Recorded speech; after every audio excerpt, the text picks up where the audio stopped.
My name is Nikita. I am studying first year CBC. 70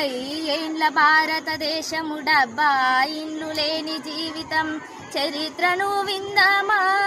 ప్రగతిని చూద్దామా 70 ఏండ్ల భారతదేశము డబ్బా ఇండ్లు లేని జీవితం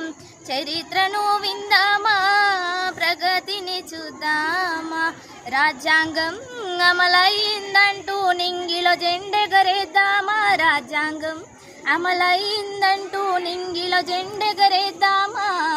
రాజ్యంలో మారని బ్రతుకులకు సలాము చేద్దామా రాజ్యంలో మారని బ్రతుకులకు సలాము చేద్దామా 70 ఏండ్ల భారతదేశము డబ్బా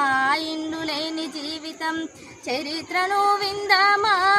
ప్రగతిని చూద్దామా కను తెరువని పసి పాపలకు కడుపులోనే చిదిమేస్తుంటే కామంతో మహిళలను కొంతమంది చెరిపేస్తుంటే కనుమూయక మన సరిహద్దులో దేశాన్ని రక్షిస్తుంటే కడుపారా దేశానికి రైతు పంటనే ఇస్తుంటే జై జవాను జై కిసాను అని నినదించి ఊకుందాం జై జవాను జై కిసాను అని నినదించి ఊకుందామా భరతమాతకు ప్రణమిల్లి స్త్రీ భద్రత వదిలేద్దామా భరతమాతకు ప్రణమిల్లి స్త్రీ భద్రత వదిలేద్దామా 70 ఏండ్ల భారతదేశము డబ్బా ఇల్లు లేని జీవితం చరిత్రను విందామా ప్రగతిని చూద్దామా.